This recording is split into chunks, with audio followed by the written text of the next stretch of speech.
to you all in the name of Christ. Now my dad, Bishop Kottapalli Sudhakar Garu, is going to deliver a message. So open your hearts and listen to God's word. ఇప్పుడు మా నాన్నగారు bishop Kothapalli Sudhakar గారు వాక్య పరిచర్య విత్తబోచుండగా మీరందరూ శ్రద్ధగా విని దైవ దీవెనలు. ఇచ్చిన రుణాన్ని మనము తీర్చుకోలేము. దేవునికి స్తోత్రాలు చెల్లిద్దాం. మరి చాలా గొప్ప సాక్ష్యాలు మనం విన్నాం. మరి మా పెద్దమ్మ గారి పట్ల చేసిన చాలా గొప్ప సాక్ష్యం. 15 రోజుల నుంచి మంచం మీద పడుకోవడానికి మనసు లేదు. మరి ఎంతో భయం ఆందోళనతో ఉన్నప్పుడు మరి తన ఇంట్లోకి వచ్చినప్పుడు దేవుడు అద్భుతంగా ప్రార్థన ఆలకించి మళ్ళీ మంచం మీద పడుకోవడానికి ఆ భయం పోవడానికి దేవుడు ఎంతో కృప చేశాడు. దేవునికి స్తోత్రాలు చెల్లిద్దాం. ఇర్మియా రాసిన గ్రంథం, ప్రవక్తల గ్రంథం 6వ అధ్యాయం 16వ వచనం. 6వ అధ్యాయం 16వ వచనం చూద్దాం. 6వ అధ్యాయం 16వ వచనం. యెహోవా ఇలాగు సెలవిచ్చుచున్నాడు, యెహోవా ఇలాగు సెలవిచ్చుచున్నాడు, మార్గములలో నిలిచి చూడుడి, మార్గములలో నిలిచి చూడుడి, పురాతన మార్గములను గూర్చి విచారించుడి, పురాతన మార్గములను గూర్చి విచారించుడి, మేలు కలుగు ఏది అని, మేలు కలుగు మార్గం ఏది అని అడిగి అందులో నడుచుకొనుడి, అప్పుడు మీకు నెమ్మది కలుగును. అది దేవునికి స్తోత్రాలు చెల్లిద్దాం. ప్రియమైన దేవుని బిడ్డలారా, ఇర్మియా 6:16 ఈ విధంగా చివరి భాగంలో మనం చూస్తే మేలు కలుగు మార్గము ఏది అని అడిగి అంటే అందులో మనం ఏం చేయాలంట? నడుచుకోవాలి. మేలు కలిగే మార్గము ఏది అని మనం అడిగి అందులో నడుచుకుంటే మనకేం కలుగుద్ది? నెమ్మది కలుగుద్ది. దేవునికి స్తోత్రాలు చెల్లిద్దాం. ఈరోజు చాలా మంది వాళ్ళ సొంత మార్గాల్లోకి వెళ్ళిపోయి సొంత ఆలోచనలు చేస్తూ సొంత ప్లాన్లు చేస్తూ నెమ్మది లేకుండా బ్రతుకుతూ ఉన్నారు. దేవునికి స్తోత్రాలు చెల్లిద్దాం. ప్రియమైన దేవుని బిడ్డలారా, ఈ లోకంలో మేలు కలిగిన మార్గం ఏదన్న విషయం మనకి తెలియాలి. ఈ లోకంలో మేలు కలిగిన మార్గం ఏదంటే మన యేసయ్య మార్గం తప్ప ఇంకేది కూడా లేదు. అందుకే యేసు ప్రభువారు యోహాను సువార్త 14వ అధ్యాయం 6వ వచనంలో ఏం చెప్పారో చూడండి. యోహాను రాసిన సువార్త 14వ అధ్యాయం 6వ వచనం. యేసు నేనే మార్గమును సత్యమును జీవమును. చూసారు, యేసు ప్రభువారు చదువు నా ద్వారానే తప్ప ఎవడును తండ్రి యొద్దకు రాడు. యేసు ప్రభువారు చెప్పారు, నేనే మార్గం. దేవునికి స్తోత్రాలు చెల్లిద్దాం. ప్రియమైన దేవుని బిడ్డారా, ఈ లోకంలో ఏదయ్యా మంచి మార్గం అని ఆలోచిస్తే, నెమ్మది కలిగిన మార్గం ఏదని ఆలోచిస్తే అది యేసయ్య మార్గం తప్ప ఇంకటి ఏది కూడా లేదు. అందుకే పరిశుద్ధ గ్రంథంలో ఒక మాట ఉంది చూడండి. యెషయా గ్రంథము 55వ అధ్యాయము 8-9 వచనాలు చదువుదాం. యెషయా గ్రంథము 55వ అధ్యాయము 8-9 వచనాలు. యెషయా గ్రంథము 55వ అధ్యాయము 8-9 వచనాలు. నా తలంపులు మీ తలంపుల వంటివి కావు, మీ త్రోవలు నా త్రోవల వంటివి కావు. ఇదే యెహోవా వాక్కు. ఆకాశములు భూమికి పైన ఎంత ఎత్తుగా ఉన్నవో మీ మార్గము కంటే నా మార్గములు మీ తలంపుల కంటే నా తలంపులను అంత ఎత్తుగా ఉన్నవి. దేవునికి స్తోత్రాలు చెల్లిద్దాం. హల్లెలూయా. ప్రియమైన దేవుని బిడ్డలారా, దేవుని యొక్క మార్గాలంట మన మార్గాల కన్నా ఆకాశానికి భూమికి ఆకాశం ఎంత ఎత్తుగా ఉందో అంతకన్నా ఎక్కువగా ఆయన మార్గాలు మన పట్ల ఉన్నాయి. దేవునికి స్తోత్రాలు చెల్లిద్దాం. ప్రియమైన దేవుడు అంటే దేవుడు మన పట్ల ఎక్కువగానే ఆలోచిస్తున్నాడు. కుర్చీలు సౌండ్ చేయమాకండి దయించి. వాక్యం టైంలోనే చేస్తూ ఉంటారు మీరు. దేవునికి స్తోత్రాలు చెల్లిద్దాం. హల్లెలూయా, హల్లెలూయా, హల్లెలూయా, హల్లెలూయా. కాబట్టి దేవుడు అంటున్నాడు ఏమన్నా తెలుసా? నా మార్గములు మీ మార్గముల కన్నా నా మార్గములు ఎంతో ఎత్తుగా ఉన్నాయి. చాలాసార్లు మనం అనేక రకాల ప్లాన్లు చేస్తూ ఉంటాం. ఈ రూట్ వెళ్తే బాగుంటుంది, ఇట్లా చేస్తే బాగుంటుంది, ఇట్లా చేస్తే అని అనుకుంటాం. కానీ అవి కొన్నిసార్లు మన మార్గాలు మనకి నెమ్మది ఇవ్వవు. కానీ దేవుని మార్గమే మనం. అందుకే ఆయన చెప్పాడు, నేనే మార్గం, నేనే అది ఏ సమస్య అయినా ప్రభు మార్గంలోకి వస్తేనే మనకు జవాబు దొరుకుద్ది. దేవునికి స్తోత్రాలు చెల్లిద్దా. యేసు ప్రభు నమ్ముకుని పాడైపోయిన వాళ్ళు ఎవరు కూడా లోకంలో, యేసు ప్రభు నమ్ముకుని బాగుపడిన వాళ్ళు చాలా మంది ఉన్నారు. కాబట్టి మేలైన మార్గంలో మనం ఏం చేయాలి తెలుసా? నడవాలి. యేసయ్య మార్గంలో మనము నడవాలి. అందుకే ఇంకొక మాట చూడండి, సామెతలు 16వ అధ్యాయం 25వ వచనం. సామెతలు 16వ అధ్యాయం 25వ వచనం. జాగ్రత్తగా కొంచెం మీకు ఇంట్రడక్షన్ చెప్తున్నాను చూడండి. ఒకని మార్గము వాని దృష్టికి యథార్థముగా కనబడును. వాని దృష్టికి ఎలా కనబడుద్ది అంటే యథార్థంగా కనబడుద్దంట. అయినను తుదకు అది మరణమునకు చేరును. చూసారు, ఈ మాట అర్థమైందా? ఒకని మార్గం వాడి దృష్టికి ఎలా ఉంటుందంట? అది సొంత మార్గం కాబట్టి వాడి దృష్టికి చాలా కరెక్ట్ గా అనిపించుద్దంట. చివరికి అది ఎక్కడ తీసుకెళ్ళుద్దంట? మరణానికి. ప్రభు మార్గం ఎక్కడ తీసుకెళ్ళుద్ది? చివరికి పరలోక జీవానికి తీసుకువెళ్తుంది, నిత్య రాజ్యానికి తీసుకువెళ్తుంది. చాలా మంది వాళ్ళు వెళ్ళే మార్గం చాలా రైట్ అని అనుకుంటా ఉంటారు, కానీ తుదకట్ట అది ఎక్కడికి తీసుకెళ్ళిపోతుందంట? తాగేవాడికి తాగేది చాలా రైట్ అనిపిస్తుంది, దొంగతనం చేసేవాడికి దొంగతనం చాలా రైట్ అనిపిస్తుంది, కానీ చివరికి వాళ్ళు ఎక్కడికి వెళ్ళిపోతారు? భయంకరమైన పరిస్థితులు. అలాగే భయంకరమైన పరిస్థితుల్లో జీవించే వారికి, శరీర ఆధారం చేసుకుని బ్రతికే వాళ్ళకి, లోకానుసారంగా బ్రతికే వాళ్ళకి అది చాలా కరెక్ట్గా అనిపించదు, కానీ చివరికి అది ఎక్కడ తీసుకెళ్ళుద్దంట? అందుకే మనకు ప్రభువైన మార్గమే మనల్ని నెమ్మది స్థితిలో ఉంచుద్ది. దేవునికి స్తోత్రాలు చెల్లిద్దాం. ప్రభు తప్ప ఇంకెవ్వరు కూడా మనకి లేనే లేదు. దేవునికి స్తోత్రాలు చెప్పండి. హల్లెలూయా, హల్లెలూయా, హల్లెలూయా. అలాగే సామెతలు 14:12 కూడా ఒకసారి చూడండి. 14:12. ఒకని ఎదుట సరి అయినదిగా కనపడు మార్గము కలదు. ఒకని ఎదుట సరి అయినదిగా కనపడు మార్గము కలదు. అయితే తుదకు అది మరణమునకు త్రోవ తీయును. అది తుదకు ఏం చేస్తుందంట? మరణానికి. అంటే మన మార్గాలన్నీ కూడా పాడు చేసే మార్గాలే కానీ మంచి మార్గాలు అంటే మానవ ఆలోచనతో చేసే ప్రతి మార్గము కూడా అది మనకు నష్టాన్నే కలిగించుద్ది, కానీ ఎంత మాత్రం కూడా మేలు. అదే దేవుడు ఆలోచన ఇచ్చిన మార్గము మనకేం చేస్తుంది? అసలు నెమ్మదినిస్తుంది. దేవునికి స్తోత్రాలు. హల్లెలూయా, హల్లెలూయా. కాబట్టి ఇక్కడ అంటున్నాడు ఏమో తెలుసా? మేలైన మార్గంలో మనం ఏం చేయాలంట? నడవాలి. అడిగి తెలిసి నడుచుకోనండి, అది మీకేం కలుగుద్ది? నెమ్మది కలుగుద్ది. మేలైన మార్గం ఏంటి? యేసయ్య మార్గము. యేసయ్య మార్గం మేలైన మార్గం. ఈ యేసయ్య మార్గం అన్ని మార్గముల కన్నా హెచ్చుగా ఉన్నది. కాబట్టి మన మార్గాలకి ఎంత మాత్రం మన భవిష్యత్తులు కానీ మన కుటుంబాలు మన జీవితాలు కట్టబడవు. యేసయ్య మార్గంలో మనం నడవాలి. యేసు ప్రభు నమ్ముకోవడం అంటే ఆయన మార్గంలో నడవడం. యేసు ప్రభు నమ్ముకోవడం అంటే ఆయన మార్గంలో మనం నడవడం అనమాట. కాబట్టి మేలైన మార్గంలో మనం ఏం చేయాలి? నడవాలి. ఇంకొక మాట మీకు నేను చూపిస్తున్నాను. హోషియా గ్రంథం కొంచెం తీయడానికి కష్టపడతారో చూడండి. హోషియా గ్రంథం 14వ అధ్యాయము 9వ వచనం. హోషియా గ్రంథం. హోషియా. జ్ఞానులు ఈ సంగతులను వివేచింతురు. జ్ఞానులు ఈ సంగతులను వివేచింతురు. బుద్ధిమంతులు వాటిని గ్రహింతురు. బుద్ధిమంతులు వాటిని గ్రహింతురు. ఏలయనగా యెహోవా మార్గములు చక్కనివి. యెహోవా మార్గములు ఏంటి అని చెప్పండి? చక్కనివి. ప్రియమైన దేవుని బిడ్డలారా, ఉదయకాల సమయంలో దేవుడు మనలను చక్కని మార్గంలోనే నడిపిస్తాడు. దేవునికి స్తోత్రాలు చెల్లిద్దాం. ఎందుకని మనం ఏ మార్గంలో ఉన్నాం? ఇప్పుడు యేసు ప్రభువుని నమ్ముకుని యేసయ్య మార్గంలో వెళుతున్నాం కాబట్టి ఈ మార్గం మనల్ని ఎక్కడికి నడిపించుద్ది? చక్కని మార్గంలోకే నడిపించుద్ది. ఎంత మాత్రం కూడా నష్టంలోకి మనలను నడిపించదు. దేవునికి స్తోత్రాలు చెల్లిద్దాం. ఇక్కడ అంటున్నారు అదేంటి? బుద్ధిమంతులు గ్రహిస్తారు, జ్ఞానవంతులు గ్రహిస్తారు. యెహోవా మార్గములు ఏంటంటే చెప్పండి? చక్కనివి. దేవునికి స్తోత్రాలు చెల్లిద్దాం. ఈ లోకంలో చక్కని మార్గం ఏదైనా ఉందంటే అది యేసయ్య మార్గం. దేవునికి స్తోత్రాలు చెల్లిద్దాం. యేసయ్య మార్గం కన్నా ఈ లోకంలో మించిన మార్గం లేనే లేదు.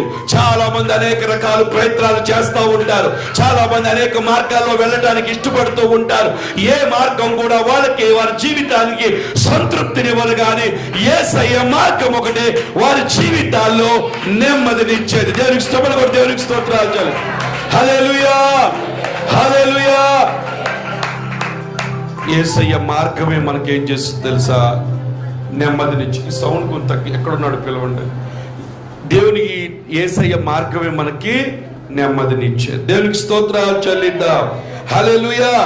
అందుకని ఏమంటాడు తెలుసా, కీర్తనలు 27:11 చూడండి. కీర్తనలు 27:11. కీర్తనలు 27:11. యెహోవా నీ మార్గమును నాకు బోధింపుము. నీ మార్గము నాకు బోధింపుము. అది మనం చెయ్యాలి. దేవుని మార్గం చక్కనని మనకు అర్థమైంది. దేవుని మార్గములు చక్కనవని అర్థమైంది. దేవుని మార్గములు మన మార్గముల కన్నా ఎత్తుగా ఉన్నాయని మనకు అర్థమైంది. మేలు కలగాలి అంటే యేసయ్య మార్గమనే మనకు అర్థమైంది. కాబట్టి మనం చేయాల్సిన పని ఏంటో తెలుసా, అయ్యా నీ మార్గములు నాకు బోధించాలి. దేవునికి స్తోత్రాలు చెల్లిద్దాం. కాబట్టి ఏమని చెప్పాలి, అయ్యా నీ మార్గములు నాకు బోధించాలి. తర్వాత కీర్తనలు 143:8 చూడమ్మా. 143:8. కీర్తనలు 143:8 చూడండి ఒకసారి. నీ యందు నేను నమ్మిక ఉంచి ఉన్నాను. నీ యందు నేను నమ్మిక ఉంచి ఉన్నాను. ఉదయమున నీ కృపావార్తను నాకు వినిపింపుము. నీ కృపావార్తను నాకు వినిపింపుము. నీ వైపే నా మనస్సు. నీ వైపే నా మనస్సు నేను ఎత్తుకొనుచున్నాను. నేను నడవవలసిన మార్గము నాకు తెలియచేయము. దేవునికి స్తోత్రాలు చెల్లిద్దాం. హల్లెలూయా. భక్తుడు చెప్తాడు, నేను నడవవలసిన మార్గము నాకు. ఎందుకు దేవుణ్ణి అడగాలి? ఈ మార్గంలోనే నెమ్మది ఉంది. దేవుని మార్గంలో వెళితేనే మనకు నెమ్మది ఉంది. మన సొంత మార్గంలో వెళితే నెమ్మది కాదు కదా, భయంకరమైన పరిస్థితి కూడా మనం వెళ్ళాల్సిన పరిస్థితి. కాబట్టి దేవుని మార్గంలోనే మనం ఏం చేయాలి? వెళ్ళాలి. దేవునికి స్తోత్రాలు చెల్లిద్దాం. ప్రభు ఏ మార్గం చెప్తే, ప్రభు ఏది చెప్తే అదే మనం చెయ్యాలి. దేవునికి స్తోత్రాలు చెల్లిద్దాం. హల్లెలూయా. అందుకే అంటున్నాడు, అయ్యా నీ మార్గం నాకు బోధించు, నీ మార్గంలో నన్ను నడిపించు నాయన. ఉదయకాలం నీ మార్గం, ఉదయం లెక్కాలి ప్రభు దగ్గర, అయ్యా నా సొంత ఆలోచనలు కాదు ఈరోజు, నా సొంత తలంపులు కాదు, నా సొంత ప్లాన్స్ కాదయ్యా, మీ చిత్తమే నా పట్ల నెరవేర్చబడాలి. నీ మార్గంలోనే నన్ను నడిపించు. యేసయ్యా నిన్ను నేను నమ్ముకున్నాను, నువ్వు తప్ప నాకెవరు లేరు, నువ్వే నా మార్గం, నువ్వే నా సత్యం, నువ్వే నా జీవం అయ్యా, ఇదిగో నన్ను నడిపించని అడిగితే ఖచ్చితంగా ప్రభు నడిపిస్తాడు. దేవునికి స్తోత్రాలు చెల్లిద్దాం. చూడండి ఇక్కడ కీర్తన 103:7 ఏముందో చూద్దాం. 103 కీర్తన 7వ చరణం. కీర్తన 103:7. ఆయన మోషేకు తన మార్గములను తెలియచేసెను. చూసారా, మోషేకి ఏం చేశాడంటే తన మార్గములను తెలియచేశాడంట. దేవునికి స్తోత్రాలు చెల్లిద్దాం. అంటే దేవుడు తన మార్గాలను మనకు తెలియచేయాలని ఆయన ఇష్టపడుతూ ఉన్నాడు. దేవునికి స్తోత్రాలు చెల్లిద్దాం. మన బాధ్యతగా మనం ఏం చేయాలి తెలుసా? అడగాలయ్యా నీ మార్గమే మాకు చూపించు, నువ్వు వెళ్ళే మార్గమే నాయన, నువ్వు మాకు సిద్ధపరిచిన మార్గం మాకు కనపడాలి. ఎందుకంటే దాంట్లోనే నాకేముందో తెలుసా? మేలుందో నాయన. ఇదిగో యేసయ్యను పట్టుకున్నాం, యేసయ్య దగ్గరకు, యేసయ్యలో మనం వెళుతున్నాడు. ఖచ్చితంగా ఆయన మనల్ని ఏం చేస్తాడు తెలుసా? మంచి మార్గంలోనే మనల్ని నడిపిస్తారు. దేవునికి స్తోత్రాలు చెల్లిద్దాం. కాబట్టి యేసయ్యను మనం పట్టుకోవాలి, ప్రభు దగ్గర కూర్చోవాలి. అయ్యా ఈ పరిస్థితులు ఏంటి నాయన, మాకు అర్థం కావట్లా, కన్ఫ్యూజన్గా ఉంది, ఇది నీ మార్గమా కాదా, ఇది నీ మార్గమా కాదా నాయన, నీ మార్గం అయితే మాకు నెమ్మది రావాలి, ఆ ప్రశాంతత ఉండాలి. ఇదిగో నీ మార్గములు చక్కనివి నాయన. ముందుగా మనకు కఠినంగా అనిపించడానికి ఆయన మార్గం ఎట్లా అనిపిస్తుంది తెలుసా? చక్కగా ఉంటాయి. దేవునికి స్తోత్రాలు చెల్లిద్దాం. హల్లెలూయా, హల్లెలూయా. అందుకే మేలు కలుగు మార్గం ఏదని అడిగి అందులో నడుచుకునుడి, అప్పుడు మీకేం కలుగుద్దంట? నెమ్మది కలుగుద్ది. మేలైన మార్గం యేసయ్య మార్గం, మేలైన మార్గం యేసయ్య చక్కని మార్గం. దేవునికి స్తోత్రాలు. ఆయన మార్గాలు చక్కనివి. ఆయన మార్గం మన మార్గముల కన్నా ఎత్తుగా ఉన్నాయి. ఆకాశానికి చాలా డిఫరెన్స్ ఉంది. ఆయన ఎప్పుడు కూడా మన పట్ల ఉన్నతంగానే ఆలోచిస్తాడు, కానీ ఎప్పుడు తక్కువగా ఆలోచించడు. దేవునికి స్తోత్రాలు చెల్లిద్దాం. హల్లెలూయా. ఆయన ఎంతో విలువైన రక్తంతో మనల్ని కొనుక్కున్నాడు. ఎంతో విలువైన రక్తాన్ని నీ కొరకు చిందించాడు ఆయన. ఇక్కడ ఈ లోకంలో ఉన్న డబ్బంతా పోసినా కానీ ఆ రక్తానికి విలువ కట్లెందుకో తెలుసా? పరిశుద్ధమైన రక్తం, అమూల్యమైన రక్తం, ఎంతో నిష్కలంకమైన రక్తం. ఆ నిర్దోషమైన రక్తం, ఏ దోషం లేని రక్తం, ఏ పాపం లేని రక్తంతో నిన్ను కడిగి శుభ్రపరిచి ఆయన మార్గంలో నిన్ను నిలబెట్టాడు. ఖచ్చితంగా ఈ మార్గము నిన్ను ఎక్కడికో నడిపించదు కానీ మేలుకరంగానే నీకు చేస్తుంది. నమ్మాలి. దేవునికి స్తోత్రాలు చెల్లిద్దాం. నమ్మితేనే ఆయన కటాక్షం నీ మీదకి వస్తుంది. నమ్మితేనే ఆయన కార్యాలను నువ్వు చూడగలుగుతావు. నమ్మకపోతే ఏవి కూడా మనము ఈ మార్గం మనం బ్రతికించే మార్గం. అందుకని యేసయ్య మార్గం ఏ మార్గం అన్న కొన్ని విషయాలు నేను చెప్పి నేను ముగిస్తాను. మొదటిగా చూడండి యేసయ్య మార్గం ఏం మార్గమో. ఆదికాండం 16వ అధ్యాయము అపోస్తుల కార్యాలు 11వ అధ్యాయం 16వ వచనం. అపోస్తుల కార్యాలు 16వ అధ్యాయం 17వ వచనం చదవండి. 17వ వచనం 16, 17. ఆయన పౌలును మమ్మును వెంబడించి ఈ మనుషులు సర్వోన్నతుడైన దేవుని దాసులు వీరు మీకు రక్షణ మార్గం ప్రచురించు వారై ఉన్నారని కేకలు వేసి చెప్పాను. దేవునికి స్తోత్రాలు చెల్లిద్దాం. ప్రియమైన దేవుని బిడ్డలారా, యేసయ్య మార్గం మొదటిగా ఏంటో తెలుసా? ఇది రక్షణ మార్గం. దేవునికి స్తోత్రాలు చెల్లిద్దాం. ఏ రక్షణ మార్గం? ఆత్మను రక్షిస్తుంది. ఈ లోకంలో కూడా మనల్ని ఏం చేస్తుందో తెలుసా? ఈ మార్గం మనల్ని రక్షిస్తుంది. దేవునికి స్తోత్రాలు చెల్లిద్దాం. హల్లెలూయా. మనిషికి 2 మరణాలు ఉన్నాయి. లోకంలో పుట్టిన వాళ్ళందరూ కూడా చనిపోతారు. రెండో మరణం ఏంటంటే అగ్ని ఆరదు, పురుగు చావదు. ఆ మరణం నుంచి కూడా తప్పించాలని, నీ ఆత్మ యుగ యుగాల్లో కాలకుండా ఉండాలన్న ఉద్దేశంతో దేవాది దేవుడు యేసుప్రభు వారిని ఈ లోకానికి పంపించడం జరిగింది. ఆయన ఈ లోకానికి రావడం ద్వారా, ఆయన గొల్గొతా కొండ మీద నీ కొరకు బలి అయిపోవడం ద్వారా నీకు పడాల్సిన శిక్ష, నీకు పడాల్సిన శాపము, నీకు పడాల్సిన రోగాలన్నీ కూడా ఆయన భరించి నిన్ను రోగ విముక్తుడిగా, శాప విముక్తుడిగా, ఇంకా పాప విముక్తుడిగా చేసి ఏ విధంగా అయినా సరే నిన్ను ఈ రక్షణ మార్గంలో నడిపించాలన్న ఉద్దేశంతో యేసు ప్రభువు వారి లోకం. అందుకే ఈ పుతోలు అనే దెయ్యం చెప్తుంది, పౌలు ఈ శీల చెప్పే మార్గం ఏంటో తెలుసా? వాళ్ళు ప్రకటించే సర్వోన్నతుడైన దేవుని రక్షణ మార్గం. దేవునికి స్తోత్రాలు చెల్లిద్దాం. ప్రియమైన దేవుని బిడ్డలారా, ఒకడు లోకం అంతా సంపాదించుకుని రక్షించబడకపోతే ఉపయోగము లేదు. ఎందుకో తెలుసా? నీ ప్రాణము, నీ ఆత్మ, ప్రాణం ఎలాగ ఆగిపోద్ది, నీ ఆత్మ నరకానికి వెళ్ళుద్ది. అక్కడ అగ్ని ఆరదు, పురుగు చావదు. ప్రభు త్వరగా రాబోతున్నాడు కాబట్టి రక్షణ పొందాలి. యేసయ్య మార్గంలోనే నీకు రక్షణ ఉంది. ఇంకెక్కడ ఏ నామము కింద నీకు రక్షణ లేదు. దేవునికి స్తోత్రాలు చెల్లిద్దాం. అన్ని నామముల కన్నా పైనామము యేసయ్య నామము. అన్ని నామముల కన్నా పైనామము యేసయ్య నామం. యేసయ్య నామము చెబితే ప్రతి మోకాలు కూడా మోకరించవలసిందే. కాబట్టి ఈ నామములోనే రక్షణ ఉందని ఈ దెయ్యం చెప్తుంది. కాబట్టి మేలైన మార్గం ఏంటి? యేసయ్య మార్గం, రక్షణ మార్గం. రక్షణ పొందితే నీకు మేలు కలుగుద్ది. ఆ మేలుతో పాటు నీకేమవుతుందో తెలుసా? నెమ్మది వస్తుంది. దేవునికి స్తోత్రాలు చెల్లిద్దాం. రక్షణ లేనోడికి నెమ్మది ఉండదు. ఎప్పుడు భయంలో ఉంటాడు, ఆందోళన ఉంటాడు, ఏమైపోద్దని.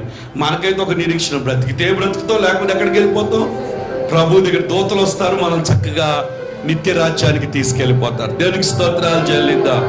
కాబట్టి రక్షణ భాగ్యం మనం సంపాదించుకోవాలి. రక్షణ మనకు కావాలి. రక్షణ పిచ్చబడిన వారు ఆ రక్షణ కాపాడుకుంటే ఏం చేయాలో తెలుసా? ఈ రక్షణ భయముతో, భక్తితో, వణకతో ఏం చేయాలో తెలుసా? కొంతమంది అయితే లెక్క లేకోకుండా ఆ రక్షణ అంటే కూడా ఏదో ఊరినట్టు బ్రతుకుతున్నారు. అట్లా బ్రతకడానికి వీలు లేదు. దేవునికి స్తోత్రాలు చెల్లింది. రెండోది ఏంటో చూద్దాం. 2 పేతురు పత్రిక 2వ అధ్యాయం 2వ వచనం. 2 పేతురు రాసిన పత్రిక 2వ అధ్యాయం 2వ వచనం. 2 పేతురు రాసిన పత్రిక 2వ అధ్యాయం 2వ వచనం చూడండి. ఈ మేలు కలిగిన అనేకులు వారి పోకిరీ చేష్టలను అనుసరించి నడుతురు, వీరిని బట్టి సత్య మార్గము దూషింపబడును. చూసినట్లయితే ఈ మార్గం, ఈ మేలైన మార్గం ఇంకోటి ఏంటంటే రక్షణ మార్గమే కాదు, ఈ యేసయ్య మార్గం ఏంటో తెలుసా? సత్య మార్గము. దేవునికి స్తోత్రాలు చెల్లిద్దాం. 3వ చూడండి, కీర్తన గ్రంథం 139:24. నీకు ఆయాసకరమైన మార్గము నా యందు చూడుము నిత్య మార్గమున నన్ను నడిపించుము. మూడోది యేసయ్య మార్గం ఏంటది? ఫస్ట్ మార్గం ఏంటి చెప్పండి? రక్షణ మార్గం. రెండోది సత్య మార్గం. మూడోది నిత్య మార్గం. ఇది దేవునికి స్తోత్రాలు. నిత్య రాజ్యానికి నడిపించే మార్గం ఇది.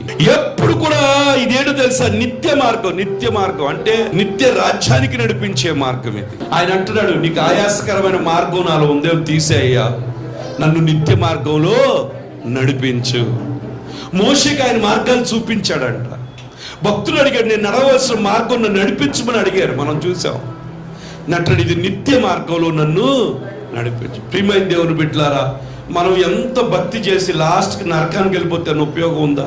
రోమిలికి రాసిన పత్రిక 3వ అధ్యాయం 17వ వచనం. రోమిలికి రాసిన పత్రిక 3వ అధ్యాయం 17వ వచనం చూడండి. శాంతి మార్గం. దేవునికి స్తోత్రాలు చెల్లిద్దాం. మూడోది ఏంటో తెలుసు, నాలుగోది ఏంటో తెలుసా? యేసయ్య మార్గమే శాంతి మార్గం. ఈ మార్గంలో శాంతి, సమాధానం, నెమ్మది దొరుకుద్ది. ఎంత ప్రశాంతంగా ఉండగలుగుతుంది. ఈ లోకానికి కావాల్సింది యేసయ్య మార్గమే. దేవునికి స్తోత్రాలు చెల్లిద్దాం. ఇది రక్షణ మార్గం అంట. రెండోదేమో సత్య మార్గం అంట. మూడోది ఏంటో తెలుసు, ఇది నిత్య మార్గం అంట. నాలుగోది ఏంటో తెలుసు, ఇది శాంతి మార్గం. దేవునికి స్తోత్రాలు చెల్లిద్దాం. నిజంగా ప్రభు ఈ లోకానికి రావడం వల్ల మన బ్రతుకులకు శాంతి వచ్చింది. దేవునికి స్తోత్రాలు చెల్లిద్దాం. ఎన్ని సమస్యలు ఉన్నా మనకు ఒక నిరీక్షణ ఏంటో తెలుసు, నా ప్రభు నాతో ఉన్నాడు, ఆయన కృపతో నేను కప్పబడ్డాను, ఆయన కటాక్షం నా మీద ఉంది, ఖచ్చితంగా దేవుడు నాకు సహాయం చేస్తాడు, నా దేవుడు నన్ను మధ్యలో విడిచిపెట్టడని ఎంతో శాంతిగా. అందుకే ప్రయాసపడి భారం మోస్తున్న సమస్త జనులారా నా యొద్దకు రండి, నేను మీకు ఏమిస్తాను తెలుసా? విశ్రాంతిని కలుగు. అవును, ప్రయాసపడి భారం మోస్తున్నారు. కుటుంబ భారం, పిల్లల భారం, ఆర్థిక భారం, ఎన్ని భారాలతో బాధపడరు. ఎక్కడికి రమ్మని తెలుసా? నా యొద్దకు. నా కాడి చాలా సులువైంది. దేవునికి స్తోత్రాలు చెల్లిద్దాం. హల్లెలూయా. నేను చాలా మంచి దేవుణ్ణి, నేను నీకు రక్షణ ఇచ్చేవాడిని, నీకు సత్యాన్ని చెప్పేవాడిని, నీకు నిత్య మార్గం నడిపించేవాడిని, నీకు నేను శాంతిని అనుగ్రహించేవాడిని. దేవునికి స్తోత్రాలు చెల్లిద్దాం. హల్లెలూయా. ఈ లోకంలో అందుకే ప్రభు వెళ్ళిపోతూ చెప్పాడు, ఇదిగో లోకం ఇచ్చే శాంతి నేను ఇవ్వట్లేదు, ఇదిగో నా శాంతిని. అంటే ప్రభు శాంతి ఎలాంటిదో తెలుసా? పడవలో వెళ్తా తుఫాను వచ్చినా కానీ ఆయన నిద్రపోతున్నాడు. దేవునికి స్తోత్రాలు. హల్లెలూయా.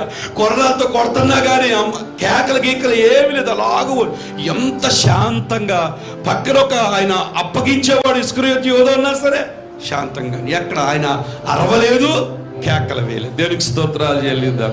కొంతమంది యేసయ్య మార్గంలో ఉంటారు, శాంతి ఉండదు, అరుపులు, కేకలు, గందరగోళం. తర్వాత చూడండి కీర్తనలు 77:13. కీర్తనలు 77:13. దేవా పరిశుద్ధమైనది. నీ మార్గం ఏంటంట? పరిశుద్ధమైనది. చూసారా? పరిశుద్ధంగా ఉన్నాడు మేలు జరుగుద్దా జరగదా? యోసేపు పరిశుద్ధంగా ఉంటే మేలు జరిగిందా జరగలేదా? ఎస్తేరు పరిశుద్ధంగా ఉంది, మేలు జరిగిందా జరగలేదా? పరిశుద్ధంగా ఉన్న వాళ్ళని దేవుడు విడిచిపెట్టడు. ఆయన మార్గం ఏంటంటే చెప్పండి, పరిశుద్ధం. మొదటిగా చెప్పండి రక్షణ మార్గం. రెండోది సత్య మార్గం. చెప్పాలి పురుషులు కూడా. ఫస్ట్ ఏంటి? రక్షణ మార్గం. రెండోది ఏంటి?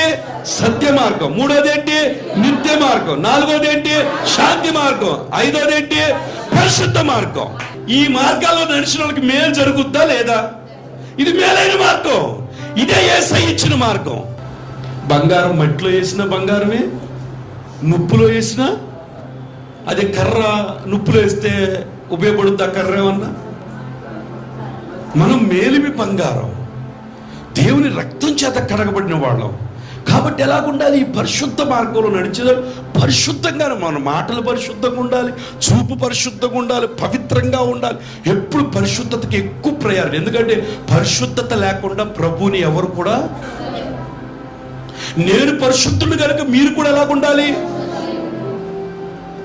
నా మార్గం పరిశుద్ధమైన మార్గం కాబట్టి మీరు కూడా ఏం చేయాలి? పరిశుద్ధ మార్గంలో మీరు నడవాలి. పరిశుద్ధులే మార్గంలో నడుస్తారు. అప్పుడే నీకు నెమ్మది కలుగుద్ది, మేలు కలుగుద్ది. ఈ లోకంలో మేలు కలిగించే మార్గం ఏంటంటే యేసయ్య మార్గం. అదే రక్షణ మార్గం, అదే సత్య మార్గం, అదే నిత్య మార్గం, అదే శాంతి మార్గం, అదే పరిశుద్ధ మార్గం. దేవునికి స్తోత్రం. తర్వాత కీర్తనలు 23:3 చూడండి. కీర్తనలు 23:3. 23:3.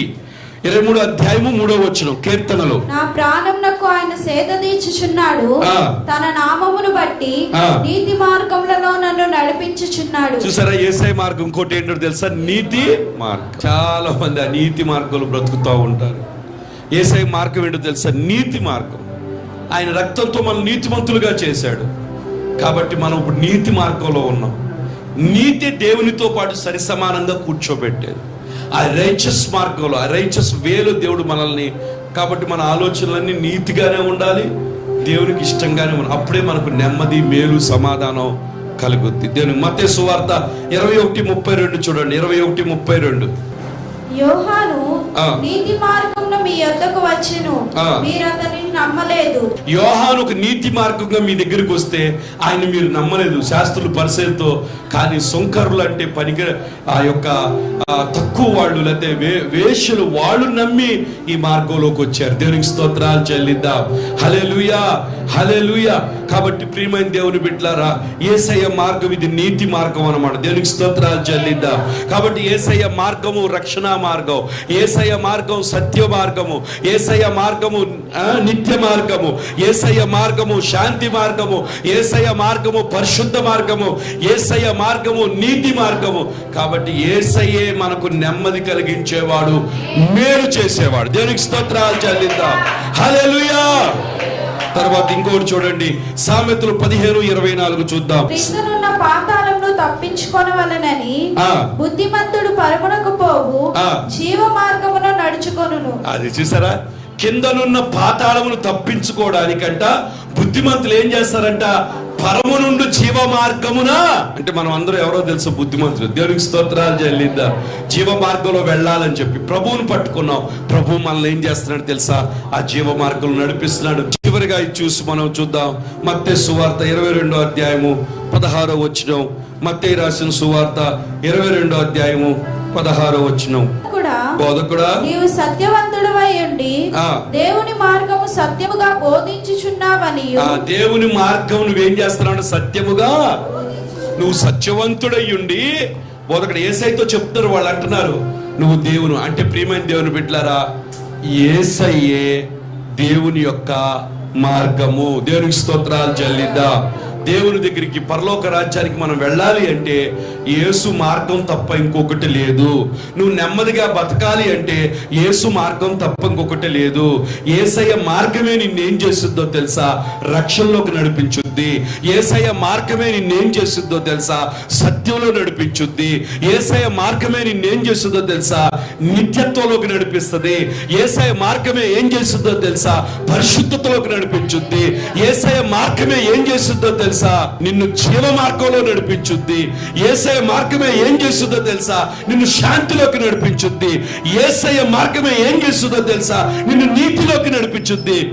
యేసయ్య మార్గమే ఆ దేవుని మార్గంలో నిన్ను నడిపించి యుగ యుగాలు ప్రభువుతో ఉండే కృపను నీకు ఇస్తుంది. దేవునికి స్తోత్రాలు చెల్లిద్దాం.